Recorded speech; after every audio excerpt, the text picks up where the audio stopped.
अगर बच्चे जो हैं उनके पास सफिशिएंट मीन्स हैं और उसके बावजूद वो अपने पेरेंट्स को निगलेक्ट करने देखा कि हमारा समाज जो है सीनियर सिटीजन को अवॉइड करना शुरू कर देता है। इसके बावजूद अगर वो रिलेटिव उसको जो है मेंटेनेंस प्रोवाइड नहीं करेगा, उसकी देखभाल नहीं करेगा, मेडिकल फैसिलिटी प्रोवाइड नहीं करेगा,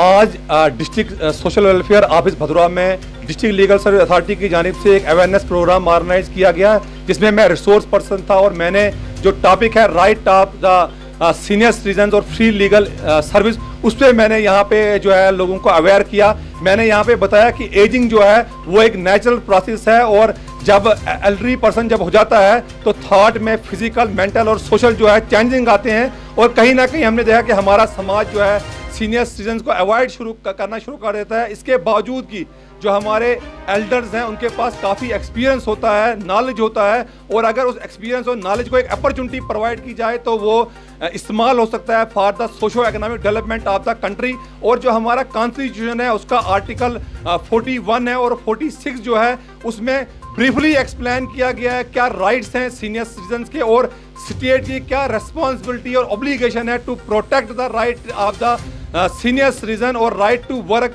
राइट टू हेल्थ जो है वो राइट टू एम्प्लॉयमेंट वो सीनियर सिटीजन का राइट है। और कई काजेज हैं हमारी कंट्री में जो जिसकी वजह से सीनियर सिटीजन को अवॉइड किया जाता है, जिसमें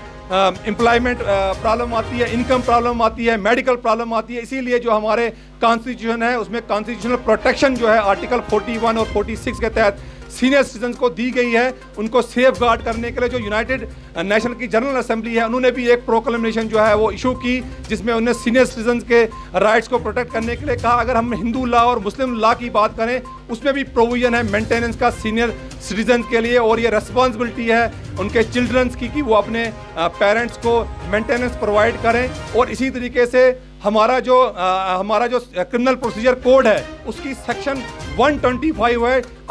अगर बच्चे जो हैं उनके पास सफिशिएंट मीन्स हैं और उसके बावजूद वो अपने पेरेंट्स को निगलेक्ट करते हैं तो पेरेंट्स एक एप्लीकेशन जो है वो ऑनेबल मजिस्ट्रेट को मूव कर सकते हैं मेंटेनेंस के लिए 125 सीआरपीसी के तहत, तो उसमें उनको खर्चा लग सकता है। और इसी तरीके से अगर हम इनकम टैक्स एक्ट की बात करें उसकी सेक्शन 88B, 88D, 88DD में प्रोविजन है, इनकम टैक्स की छूट है सीनियर सिटीजन्स को। तो कहीं जो इस बारे में हमने जो है यहाँ पे लोगों को अवेयर किया कि और जो ओल्ड एज हाउस चलाए जा रहे हैं, ओल्ड एज पेंशन जो है सोशल विभाग की तरफ से दी जा रही है, इसके बारे में हमने बताया। कॉन्स्टिट्यूशनल प्रोटेक्शन के बारे में ब्रीफली हमने एक्सप्लेन किया और साथ में फ्री लीगल एड सर्विस जो है उसके बारे में हमने बताया कि हमारी कंट्री में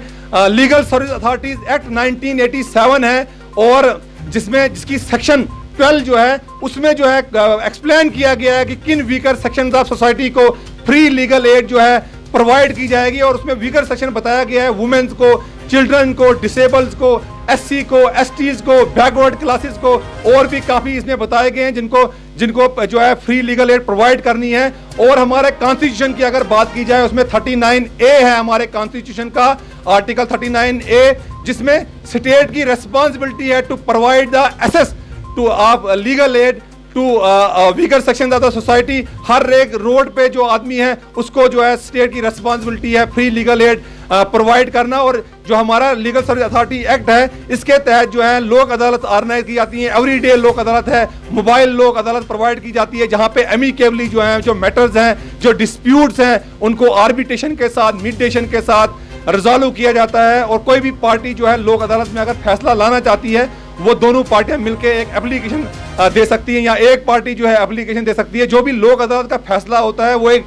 डिग्री मानी जाती है सिविल कोर्ट की, और लोक अदालत में जो फैसला होता है ऐसी कोई भी अपील नहीं है। ना सिर्फ free legal aid civil cases में प्रोवाइड की जाती है बल्कि क्रिमिनल केसेस में भी हमारे जो है वहाँ पे हमारे legal aid, free legal aid provide की जाती है। जब भी किसी मुलजिम को मजिस्ट्रेट के सामने पेश किया जाता है तो उस वक्त उसका फ्री लीगल एड का जो राइट है वो शुरू होता है और ये राइट कंटिन्यू रहता है जब तक उसको रिमांड के लिए प्रोड्यूस किया जाता है। तो इस बारे में हमने यहाँ पे जानकारी दी और जो स्कीम जो है गवर्नमेंट की तरफ से, सेंट्रल गवर्नमेंट की तरफ से जो चलाई जा रही हैं उसके बारे में भी एक्सप्लेन किया। तो ओवरऑल जो हमारा प्रोग्राम जो यहाँ पे था राइट ऑफ सीनियर सिटीजन पे। और मैं बताता चलूँ, जो हमने इसमें जो रिसेंटली 2007 में जो बिल पास किया गया गवर्नमेंट की तरफ से, जिसको maintenance and rights of parents bill 2007 है, उसके बारे में बताया। और खासकर मैं बताऊंगा आपको कि हमने इसमें बताया कि जो सीनियर सिटीजन होते हैं, अगर किसी की औलाद नहीं होती है तो वो अपनी प्रॉपर्टी जो है गिफ्ट करके किसी रिश्तेदार को देता है, किसी रिलेटिव को देता है। तो इसमें प्रोविजन है, अगर वो रिलेटिव उसको जो है मेंटेनेंस प्रोवाइड नहीं करेगा, उसकी देखभाल नहीं करेगा, मेडिकल फैसिलिटी प्रोवाइड नहीं करेगा, हाउसिंग फैसिलिटी नहीं प्रोवाइड करेगा, तो वो गिफ्ट जो है वो कैंसिल कर सकता है, वो गिफ्ट जो है वो वाइड हो जाएगी और वो प्रॉपर्टी दोबारा सीनियर सिटीजन को मिलेगी। तो इस तरीके से हमने यहाँ पे एज ए रिसोर्स पर्सन मैंने लोगों को अवेयर किया। तो काफ़ी भारी तादाद में लोग यहाँ पे आए थे, भद्रवाह के डिफरेंट हिस्सों से तकरीबन 200-400 के करीब लोग यहाँ पे थे। और SOP का पूरा ख्याल रखा गया, सोशल डिस्टेंसिंग का, और लोग जो है उनको अवेयर किया गया। और लोगों ने कहा कि वो घर घर जाके, गांव-गांव जाके जो ये आज का प्रोग्राम का जो था, इसके बारे में लोगों को अवेयर करेंगे।